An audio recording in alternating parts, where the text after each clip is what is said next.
And we are back again. It's the Horror Guys with episode number 124. I'm Kevin. I'm Brian. And we're here to talk about some horror movies. We do. We get... And a short. And a short. Always and a short. Yeah. Now, this week's movies have something in common, don't they? They're old. Yes. And they're Italian. They are. Buongiorno. Yes, yes. Or is it DiGiorno? And who's the guy? Lucio Fulci. Who made a whole bunch of movies. Oh, yeah, he did. Horror movies and otherwise. We've done some of his films before, but this week it's nothing but. This week we're going to talk about 4 of his. Fulci week. Yeah.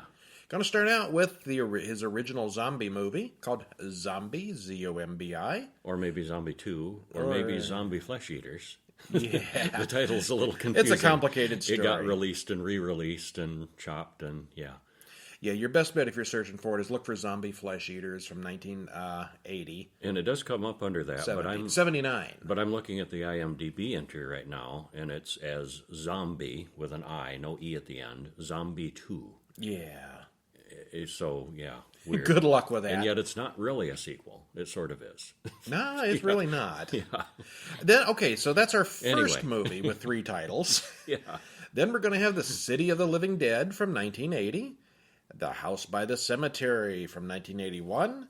And lastly, we'll look at The Beyond, also from 81. He had a busy couple years there. He was a busy guy. And we'll do a short film. Are you ready? I'm ready. What should people do if they want to read these things? Well, they should go to horrorguys.com. Yeah, they read all the reviews on horrorguys.com. And we got links to where you can see the movies and links to buy our books and all kinds of links there. There are books? There are books. There are books. We are our own sponsor. horrorguys.com/books. We've got 4, I don't know, I guess you call them history of horror books. And some short fiction. And some fiction books. Yeah. Even a book of plays you can do if you're in a theater group. Yeah, so check that out, eh? Yeah. So let's start out with the oldest one, Zombie Flesh Eaters, a.k.a. Zombie and Zombie 2. And this is the one I liked the best of the 4 this week. It was certainly the most original. I thought so, yeah. Directed... The most distinctive. Yeah. And I think... the other 3 kind of run together. I mentioned that before we started recording, yeah, that we didn't see these very long ago. It was just last week, but all 3 of, his style, just something about the way he did, and the similarities in the story and the demonic stuff, and all the other 3 are kind of blended in my memory. The stories are all very different. The characters and actors are all very different, but the style is so similar, it feels like one big movie. Mm-hmm. Yeah. He does a lot. He repeats a lot of the same kinds of shots, close-ups of eyes a lot. And a lot of close-ups. And a lot of stabbing of eyes and gouging of eyes. He was big into eyes. Yeah, he was. Yeah. All right. Directed by Lucio Fulci. Written by Elisa Briganti. Stars Tisa Farrow, Ian McCulloch, Richard Johnson. Hour and 31 minutes. And I'm going to have a hard time rating these 4, but yeah, I like this one a lot. Yeah, I clearly like this one the best. The version and we the others saw, I just kind of all 3 as second favorite. I want to say was on Amazon Prime. I'm not absolutely sure on that now, but it's kind of grainy and old looking. It's not held up real well quality wise. Yeah, they haven't digitally like it came off a restored videotape. It or anything. Yeah. Well, I mean, it's an old zombie film, and out in the jungle. So... But it was thoroughly acceptable. Oh yeah. All right, so this one is kind of unlike the usual zombies. This one is more on an island or an isolated place, and it's more the voodoo type zombies. Mm-hmm. And they're isolated and trapped. Yeah, it's not out in the world. You get a lot of the native drums in the background, and there is mention of voodoo, although that's not the cause of it, really. Yeah, it is more of a disease. Yeah. Yeah. Although this definitely borrows from like the Haitian voodoo kind of zombies. Yeah, there is implications that it's got a magic origin. It leads from one to the other. It's very interesting. Yeah. Yeah. All right. So you say this is the best of the 4. I thought so. Yeah. I liked it the best. I think if you're a zombie fan, this is the best. All 4 of the movies are kind of zombie related. The others were though less, they're not less quite zombie. Completely. Yeah. This was an all-out end-of-the-world zombie apocalypse kind of thing. Yeah. And the others are not. All right. The others are, a self-contained little zombie stories, that don't spread beyond the local story. All right. So let's see. Zombie flesh eaters. A dead man rises and is shot in the head. The boat can leave now, says the man with a gun, and credits roll. What? What? We'll come back to that later. A sailboat arrives in New York City harbor, but the boat seems empty. The harbor patrol boards the ship, and one of them is attacked by a decomposing zombie. The other cop shoots the zombie repeatedly, and it falls overboard. The policeman's body is then taken to the morgue for an autopsy, and we see the policeman twitches a bit under the sheet. Meanwhile... And that's the last we see of New York until the end. Yeah. Peter West, a newspaper reporter, is sent to investigate. Ann Bowles is brought in, and she identifies the boat as belonging to her father. She hasn't seen him in 3 months. That night, she slips back onto the boat and finds West there. The two of them bluff a cop to make an easy escape. They find her father's logbook, and he mentions that he's contracted a strange island disease. West arranges for the two of them to fly to the island. West and Anne head to the islands, where they charter a boat from Brian and Susan. Meanwhile, on the island of Mattu, Dr. Menard has lost contact with his radio. Mrs. Menard wants off this island right now, but without the radio, not much can be done. Good luck with that. They found another one, didn't they? She asks hysterically. I'm going to tell everyone that you're the one who's crazy, demented, cruel, and he slaps her. As you always slapped women in the 70s. It was a thing. It was a different time, a different country. Dr. Menard is researching the island disease, and he's looking at his own blood in the microscope. You know, that's never a good sign. Brian and Susan stop the boat. She wants to do some topless scuba diving. Because I mentioned this was an Italian film. Because it's an Italian movie, and there are always boobies in his movies. That's another thing they all had in common. Yeah. Toplessness. Female topless. The folks on the boat notice that they're pretty close to an island. Could that be Mattu? Susan runs into a zombie underwater, and they fight. Yeah, you don't get a lot of underwater zombies. No, not a lot. Actually, you do nowadays, and I think this may have been the first underwater zombie. Certainly a groundbreaker. I remember there was that one with a bunch of Nazis that lived the Nazi zombies, yeah. Yeah, and there was a lot of that, but that came after this. And I think most of the underwater zombies came after this. So this may have been a little bit of a trendsetter there. Well, she escapes the zombie and a shark. The zombie, however, takes a big bite out of the shark before the shark removes the zombie's arm. Shark versus zombie. Zombie shark. Sounds like a sci-fi movie, don't it? It does. Something on the Sci-Fi Channel. Yeah. Sharknado versus zombies. You know, it's probably been done. Probably. They've done so many variations on that. Yeah. Well, a native man explains to Dr. Menard that the natives are afraid and going crazy. They're talking about voodoo. Mrs. Menard finds someone in the house. Someone with rotting hands. Ew. She pinches his fingers off with the door, but the thing breaks through the door, and we get a brutal close-up of her losing an eye. Yep, there we go. The first eye of many. Yep. Fulci seems to have a thing about poking people in the eye. Mm-hmm. And some of the effects are really good. Oh, yeah, I think a lot of them held up really well. Eye gouging is very cringeworthy. Mm-hmm. Yeah, overall the effects in this, I thought, held up good. Yeah. Well, that's the thing about zombies. Practical effects, it's not like, laser battles in space or something. Zombies are usually practical, and the makeup not that hard to do. Makeup was really good. Yeah. Dr. Menard's patients just keep dying, and then he shoots them in the head afterwards. We see from the mass grave that this has been going on for a while. 2 more are expected to die soon. Menard spots Brian's flare gun and goes to pick up the 4 from the boat. Menard explains what happened to Anne's father. We soon see that the pre-credit sequence was Menard and her father. He can't explain it, but he knows voodoo is somehow involved with bringing the dead back to life. He's seen it many times now. They keep dying and they don't stay dead. Fritz, one of Menard's friends, is bitten by a zombie right here in this village. They're not on the other side of the island anymore. The 4 from the boat travel on to the doctor's home to pick up Mrs. Menard. They find her half-eaten body, as well as several people in the process of eating her. Ew. Brian and Susan find an old conquistador cemetery. We soon learn that those super old bodies aren't completely decomposed yet. How do we know this? Because You they have to start watch it rising. and find out. Yeah. Oh, spoiler. No, Yeah. they start climbing up out of their graves, and one kills Susan. And they are really in bad shape. Yeah, they are, and I think that's the best part of the film is these guys. Awesome. Yeah. You've seen the Walking Dead zombies. They're dead people. They're gray. Sometimes they got guts hanging off. But these guys have been dead for 100 years. They were drier. They weren't juicy. Crispy looking, yes. Well, one of them kills Susan. Soon the island is literally crawling with the undead. They finally make it back to Menard's hospital and barricade themselves inside. West's ankle is in bad shape. He hurt it running and then got clawed by a zombie. Menard gets bitten. The nurse and the assistant get bitten. The zombies break in, and the surviving 3 set them on fire. What's worse than zombies? Flaming zombies. Then the Susan zombie bites Brian. Finally, the 3 make it to the boat and head back to civilization, but Brian's been bitten, so we know what's going to happen. They decide to lock him in the cabin as proof of what happened to them. They turn on the radio and hear about a huge zombie attack on New York City. Yeah, it turns out they don't need proof anyway. Yeah, we may not have New seen York what became of knows. that dead policeman, but that doesn't mean he didn't get back up. Yeah. All right.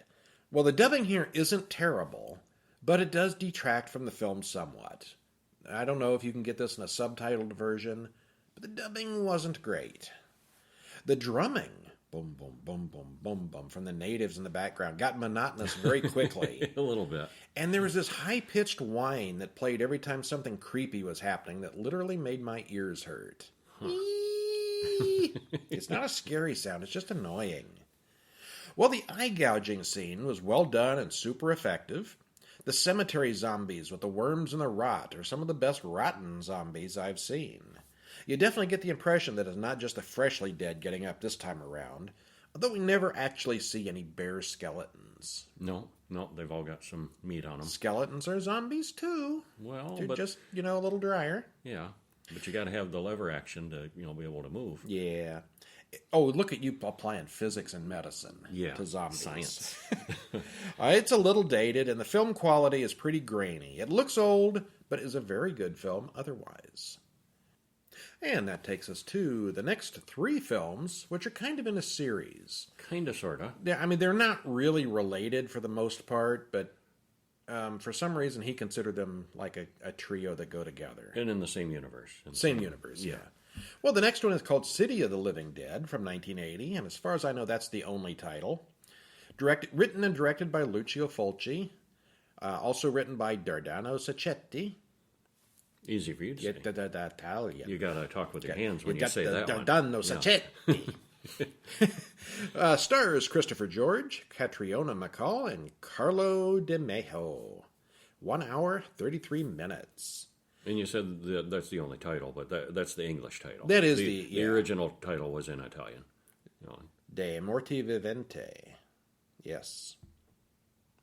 Yeah. Okay. Yeah. So what was it about? Well, like I said, they start to run together, so I'm not going to ask you how you liked it till the end.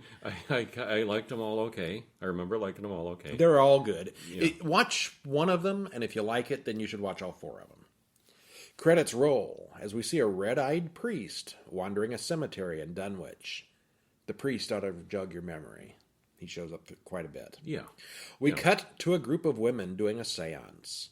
They're watching the priest string up a noose and kill himself. Nearby, in the same cemetery, the dead start to rise. Mary, the psychic of the group, goes into convulsions as the evil muttering continues. They call an ambulance, but Mary's dead. The detective doesn't believe the psychic story. The woman witch explains about the Book of Enoch, when suddenly there are flashes of fire in the next room. She warns the detective that in some other town, right now, horrendous things are happening. The detective still thinks it's a trick. A young man goes into a building and finds the rotting corpse of a baby, dripping with worms and rot. Babies. Ew. Rotten babies. Ew. Peter Bell, a reporter, comes to town. Meanwhile, a small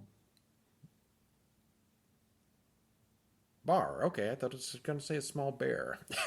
A small bar owner scares off its patrons when the mirror explodes and a big crack appears in the wall.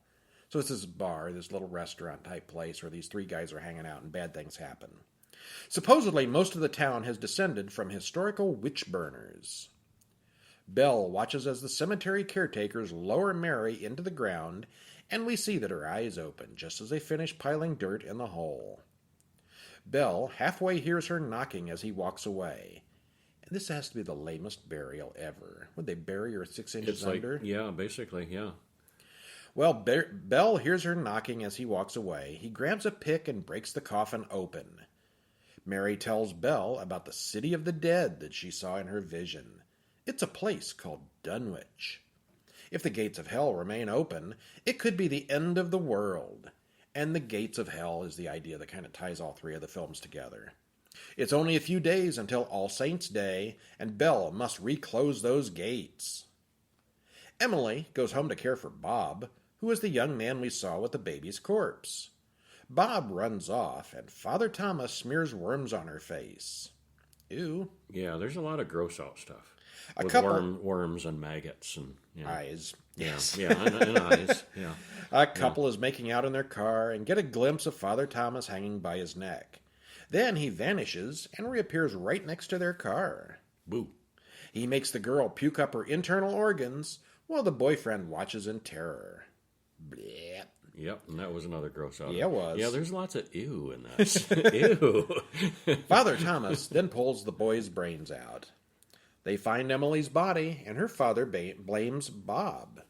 Jerry is there, and he doesn't argue. Belle admits that 2 years ago, a psychic told him he'd find a girl buried alive. That's kind of convenient to throw that in there for something that happened 2 years ago off screen, not in this film. Mary explains that by hanging himself, Father Thomas opened the gates of hell. Little John, Emily's brother, sees Emily's rotting face outside his window. Sandra, one of Jerry's patients, calls him because she's seen something crazy. See for yourself, it's in the kitchen. The dead woman from the mortuary is laying on her floor. They hear a growling, and the old woman is gone. A window explodes, and the walls start bleeding. Okay. Mr. Ross catches Bob sleeping in his garage and drills a hole through his head. That's a good scene. Yeah. Many good scenes. Yeah. Mary and Belle go to the cemetery to find Father Thomas's grave. Jerry and Sandra are there as well to talk to the undertaker about that old woman who was on her kitchen floor.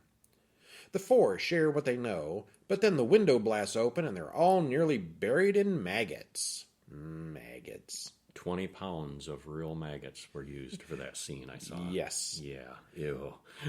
John calls Jerry and says that Emily just killed and ate her parents. The group goes back to the funeral home and finds the undertaker. They find out pretty quickly that he wasn't behind all this. They thought he was. Evil undertaker. That's never happened. he was a red herring. Emily squishes Sandra's brain out as John watches. Jerry faces off with Emily. Well, the whole gang returns to the cemetery. The clock strikes, and now it's All Saints' Day. Zombies are teleporting all over town. They find and open Father Thomas's tomb. There's a big hole in the bottom of the tomb. Someone broke in the other side. Or maybe something broke out. I wonder which. Belle is killed. Lots of the dead show up, led by Father Thomas himself. Jerry then stabs Thomas with a cross, and he burns. The other dead burn with him, all collapsing to the ground. The end.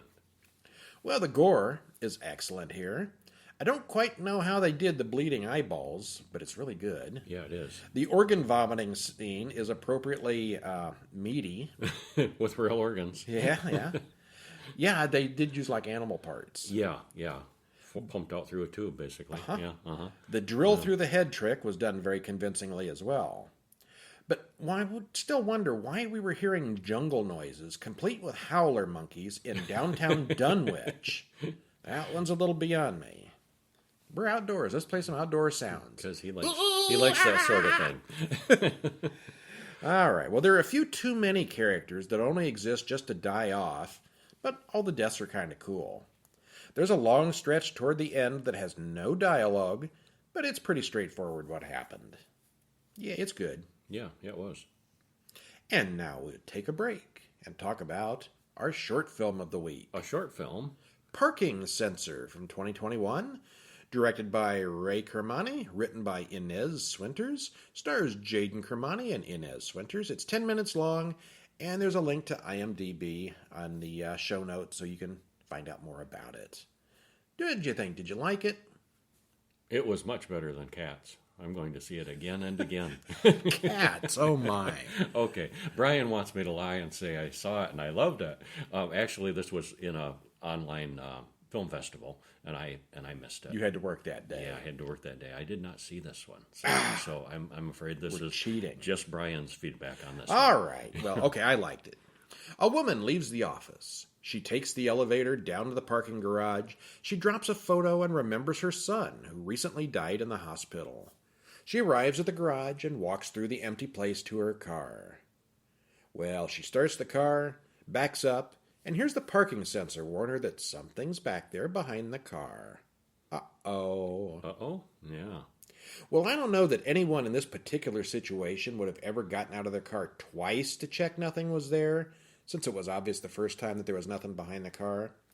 Still, no one likes empty parking garages, and there's a reason for that. This one is surprisingly good, although once again we get no explanation of why or what is really going on. And this is one that may still be making the circuits at this is not on YouTube. So if it's, I would You're like gonna to have to see look it, for but I don't get a second chance to see it. Yeah. It's not up there. Yeah, Kevin's not being lazy. It's not that easy to find. So Yeah. it's out there. You'll find it eventually. Most of these things eventually wind up on YouTube, but not yet. I looked just a few minutes ago. All right, and now we travel back in time to 1981 Italy, and we visit the House by the Cemetery. Yeah, the second film in the Gates of Hell trilogy by Lucio Fulci. Written by Elisa Briganti and Dardano Sacchetti. I'm going to be saying that all And day. he's waving his hands all over the place. as he's Dardano saying these. Sacchetti. Yes. Stars Katrina McCall, the leading lady from the previous film. Paolo Which Malco. is another reason that it runs together. She's in all three of them, When the yes. same actress is playing different characters in the three different movies. Which is kind of weird. Why do you hire the same actress to play three different characters? He liked working with her, I guess. Yeah, All right. Liked her work, and yeah. Stars Catriona McCall, Paolo Malco, and Anya Peroni. Hour and 26 minutes. Quella villa accanto al cimitero. Easy for you to say. The House by the Cemetery.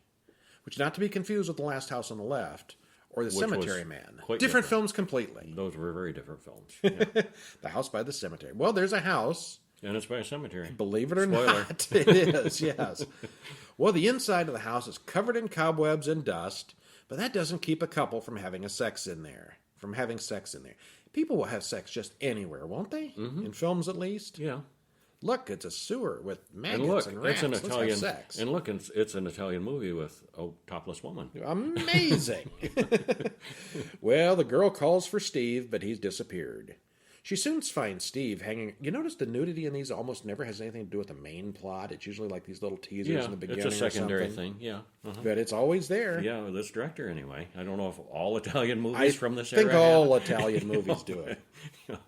Well, she soon finds Steve hanging around, but someone plants a knife through her head in mid-scream. The killer drags both bodies into the basement and shuts the door. Credits roll. Well, then we see a black and white photo of a little girl in the window of that very same house. A little boy named Bob. Bob? Bob again. Bob? Do you ever get tired of hearing the name Bob? Like the name You'll be Bob. tired of hearing the name Bob by the time this film's over. They did overuse it a little bit. Bob! Bob! As Okay. you know, Bob. A little boy named Bob stares at the tiny, tiny girl in the old photo. The little girl tells Bob that he shouldn't go where she is. Bob's mother, Lucy, can't even see the girl in the photo because it's so small and blurry, and she's not there at all when Lucy looks. Magic photo. Uh-huh. Well, there's a different little girl, or is it, named May, who stands outside the house, and she seems very interested in it as well. She also stares at a sad-looking storefront mannequin until she sees a vision of the mannequin being beheaded with a lot of blood. And this is one of those mannequins that has a face that looks almost real, and it's very lifelike looking mannequin. Yeah.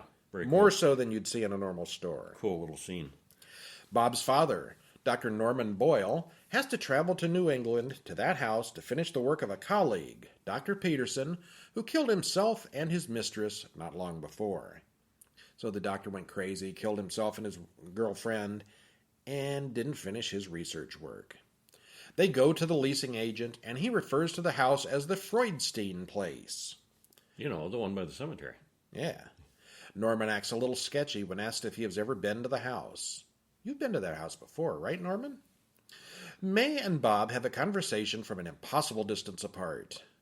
She's like across the field in the woods, and he's standing in the front yard, and they like talk to each other. And that's where you know something's not normal about this girl. I thought maybe it was just a continuity glitch, because you see this in movies sometimes. People are outside, and the wind is heavily blowing, and they're talking in a normal voice, and they supposedly hear each other, and you could never hear that outdoors. No, that's about where I pieced it together. Okay, something weird's going on. Something weird was with the girl. All right. Yeah. Well, the leasing agent then backs over a tombstone after dropping off the family. Damn tombstones, she yells as she drives away. Lucy has nerve problems, and she's supposed to be taking medication. But she's heard they give people hallucinations, so she often skips her doses. For some reason, the door to the basement is boarded shut. They hire Anne, the new babysitter, and she looks exactly like the beheaded mannequin from the earlier scene. Norman begins his research and immediately finds a big binder labeled Freudstein. He hears noises downstairs and finds Anne pulling the boards off the basement door in the middle of the night. Like any horror movie star, he doesn't ask her why. He just sends her back to bed. Yep. Why are you opening the basement door? Nobody thinks to ask these questions. Why is always a good question. Why? It avoids a lot of horror later. It would, yeah. A man asks Norman... People don't communicate well in these movies, which, you know, adds to the drama and the situations. And, yeah, it's a movie thing. It's a movie thing. A man asks Norman how he enjoyed his previous trip to town, and Norman denies ever having visited the town before. No, not me. No, never heard of it. No, He's assigned a research assistant, Douglas. Douglas gathered a bunch of material on missing persons, but that didn't really have anything to do with Peterson or Norman's work. And I get the impression that Douglas is supposed to be like a really creepy, too helpful, weird guy. I think so. But he really doesn't come off that way to a modern American. He just seems like an overeager college student. But I think there was supposed to be more going on than that. I think so, yeah. Meanwhile, while playing in the cemetery... But he's just a red herring. Yeah. While playing in the cemetery, May tells Bob that Mary Freudstein isn't really buried in her grave. Lucy finds a trap door under the dining room floor. No, it's not a trap door. It's the tombstone for Jacob Freudstein. Ew. She then hears crying and growling coming from the basement door. Is it real, or is she just crazy because she forgot her medication? Or because she's taking her medication. Norman explains that lots of homes in New England have dead people buried in them. See, that's the dilemma she's got. She's got this mental condition that could be causing her to have hallucinations.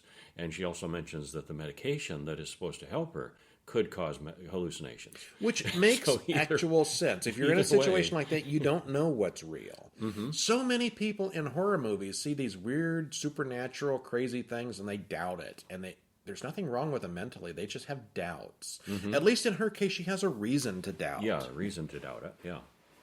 Well, they pry which I thought, added to the plot. Yes, absolutely. Because it does make you wonder, is she really seeing it?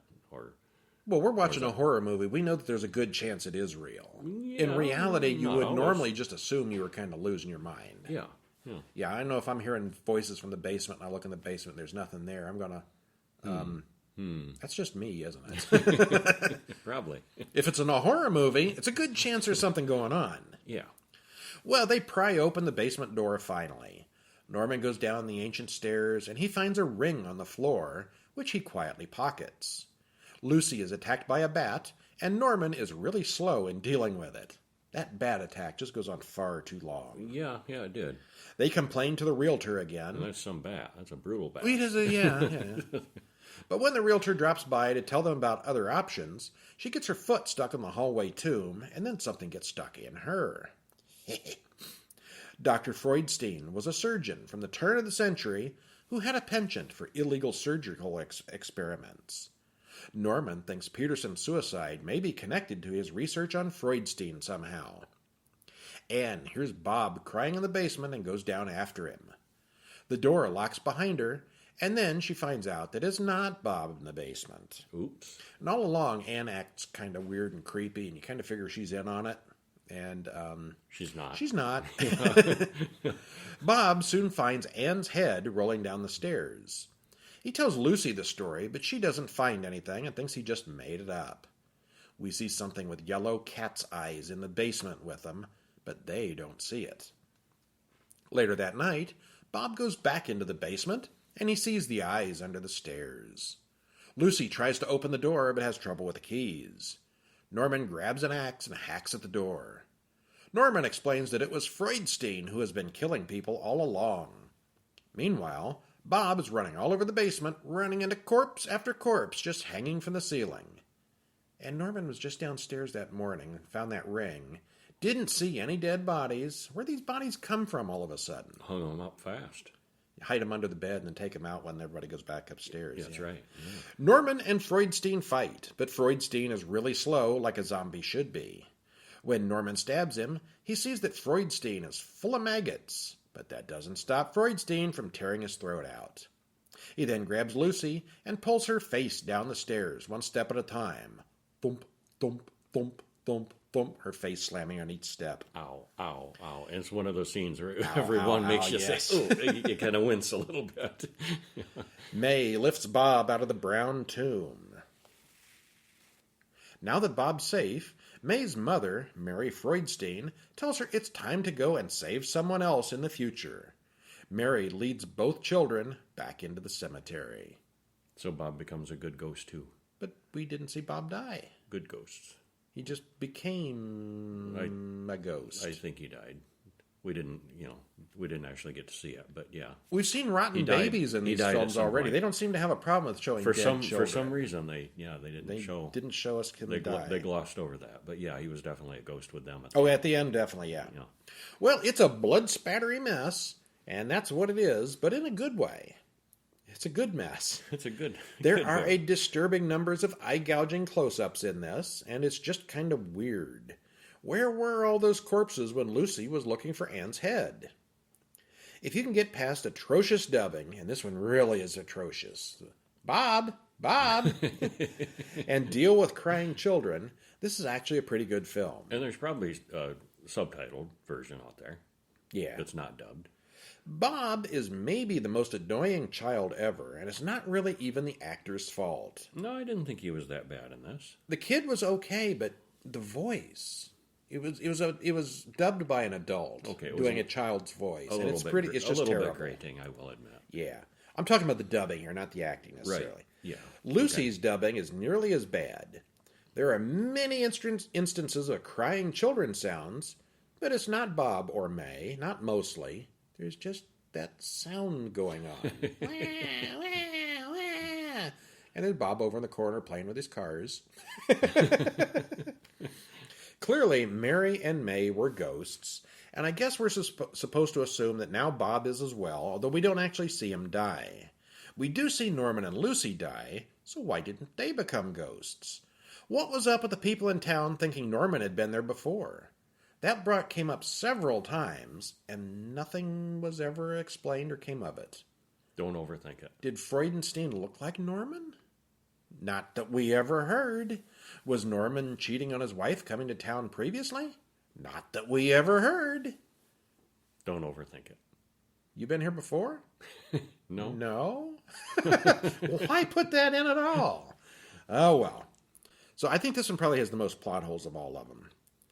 But what could be beyond all that? The Beyond. The Beyond. The Beyond. Made the same year, 1981. Directed by Lucio Fulci. Written by, hands out, Dardano Sacchetti. Oh, I didn't even say that right.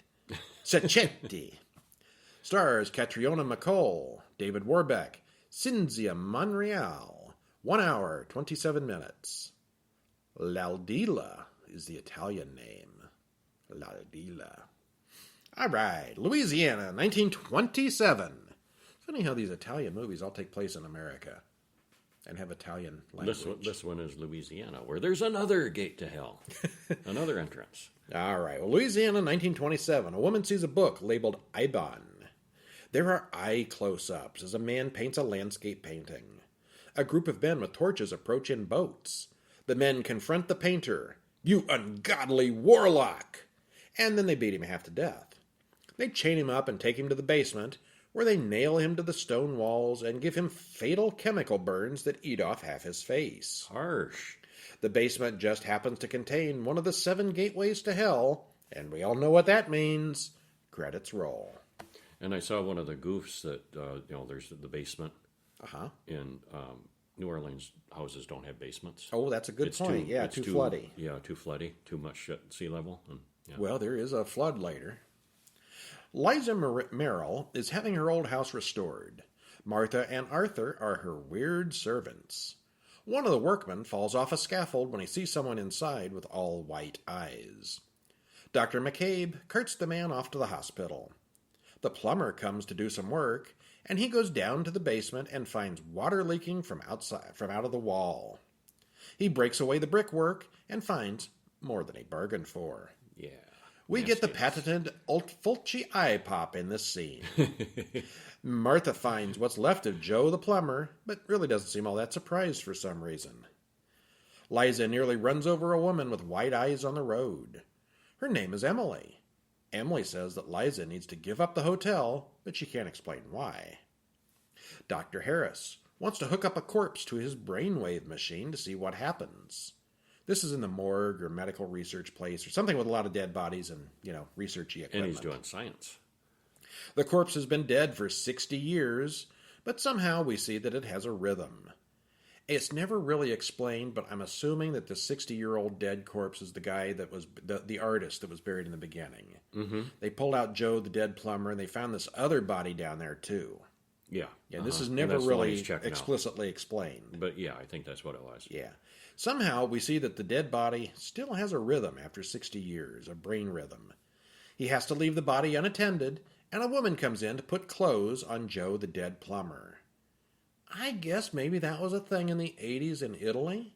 Your relatives come and put clothes on your dead body at the morgue? I guess so.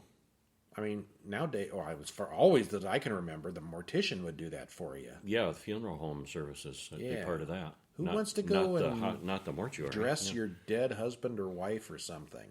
And how many people are going to do it right? Mm-hmm. They're usually stiff and often cut open and juicy, all kinds of gross stuff. Yeah. Uh-huh. Well, that's what happens here anyway. For some reason, she screams, falls down, gets doused in acid, which eats her face off. Her daughter Jill is then locked in the room and gets another good scare even after all that. Rough day. Lisa then goes out with Dr. McCabe. Liza was from New York, but then she inherited the old Seven Doors Hotel. McCabe asks if she wants to run the hotel, considering all the accidents, but she really doesn't have any choice financially. Next, we're at the funeral for Joe the plumber and his wife. Jill, their daughter, is there, and we see that now Jill has white eyes. Emily explains about the 7 gateways to hell, and that 60 years ago, everyone in the hotel vanished. The painter, Mr. Schweik, found a key. Emily also believes that Schweik has returned. His room was number 36, and then the buzzer for room 36 rings. Emily runs off and disappears. The next morning, Liza breaks into room 36. She finds the Book of Ebon. Liza goes into his bathroom and sees Schweik nailed to the wall in there. When McCabe goes to look, of course there's nothing there but the nails. McCabe doesn't know who Emily is. Liza notices the book is now gone. And it's worthy to note that those are great big nails that are just... railroad spiky nails. Railroad spikes sticking out of the wall, kind of right at head level. You think we're going to come back to that? If you know what I mean. Those are Chekhov's spikes. Marty, the architect in charge of the hotel renovations, goes to the library to look up the hotel, but he's struck by lightning and eaten by spiders. What? Yes, he's eaten by spiders in the clean and modern library. Of course, one of them bites him in the eye. Because that's the kind of movie we're in. The director we're working with. Meanwhile, creepy Martha finds Joe the plumber's dead body in the bathtub of room 36. He pushes her into that big nail, and we get our third eye-popping scene. Schweik comes for Emily, and she cries, "I don't want to go back. I did what I've been asked." Her seeing eye dog fights off the zombies, but it then turns on Emily and kills her. McCabe checks out the house where Emily is supposed to live, and it's a ransacked mess. He does, however, find her copy of the Eibon book. McCabe and Liza drive off, leaving many ghosts wandering the house. They drive to the hospital to talk to Dr. Harris. The phone in the hospital, of course, doesn't work. Suddenly, the hospital is full of the walking dead. For some reason, they run into Jill in the autopsy room. And Jill is back in that autopsy room where we saw her left back before the funeral. I wonder if they got some of the filming out of order. I think the continuity was an issue there. Yeah. Uh-huh. They eventually encounter Schweik, but McCabe only shoots it in the body. You don't do that with zombies. Shoot him in the head. Jill, you're always safer shooting something in the head. Well, it's a harder shot to make, though, too. Well, all right. Jill turns against them, but he does manage to shoot her in the head. They go through a door and find themselves back in the hotel. They walk on through another door and find themselves in a desolate, foggy landscape, which can only be hell itself. In the final shot, we see that they both now have white eyes. The end. Well, every horror film should have jars of acid uncorked on a high shelf. It's just so much more fun. Well, every lab does. Yeah. You'd think they put a lid on it at least. It's like a Jell-O bowl full of burning acid. Just leave it sitting out. Yeah. As a gimmick, it moves the plot along quite nicely. Well, there's an outstanding amount of gore in this one. I got particularly grossed out with the spider scene, and I don't even have a problem with spiders. Fulci is known for his eye injury scenes, but he gets a little even he gets a little carried away with over this the top with it. Yeah, there's at least 3. Eibon is related to the Cthulhu mythos tangentially. Tangentially, there's a word you don't hear very often. Yes. I haven't heard that word all week. But Eibon was not created by H.P. Lovecraft. It was created by somebody who's writing his kind of his extended universe, I guess. Yeah. Basically, everything happens because of the evil from the book, but there's not much explanation beyond that. There's lots of good gore, but otherwise the story is fairly generic. I liked it, but it is not a standout favorite. Okay. There you have the Gates of Dead trilogy and Zombie 2, Zombie Flesh Eaters. And they're worth checking out. You should check them out. They are, yeah. If you like the Italian type films, that style, they're all very good. If you've seen, and I'm sure you must have the option out there of watching the in Italian dubbed in English version. We saw the dubbed in English version. I'm not sure. I mean, subtitled in. I'm not sure that there was an Italian language version. Oh, there must be out there. Oh yeah, it was. That's how the original. The original was in Italian. I'm not convinced on all of them, but maybe all right. Yeah, you can look. They all were. Yeah. All right, that's our show. Thanks for joining us. Stop in during the week at our website, horrormovieguys.com, for news and horror updates. Comment on the horrormovieguys.com. Horrormovieguys.com. Not horrorguys.com? Either one works. Okay. Horrorguys.com. Horrormovieguys.com. Okay. This horrormovieguys.com might be building up to something eventually. Really? There might be a plan there. Huh. Well, yeah, it goes along with our Horror Movie Guys Twitter account, the Horror Movie Guys Facebook group, or the website, horrormovieguys.com. Okay. See, it used to be Twitter was Horror Bulletin. No, that did. That's where we started with the podcast, but we didn't stick with that very long. So Horror Bulletin, there's somebody else out there, Horror Guys, is Twitter. So we didn't go with that one. We are the Horror Movie Guys on Twitter. Okay. And of course, if you go to facebook.com/Horror Movie Guys, you can follow our Facebook group there. Or, of course, you can go to horrormovieguys.com, read the daily reviews, or even sign up for the daily email list.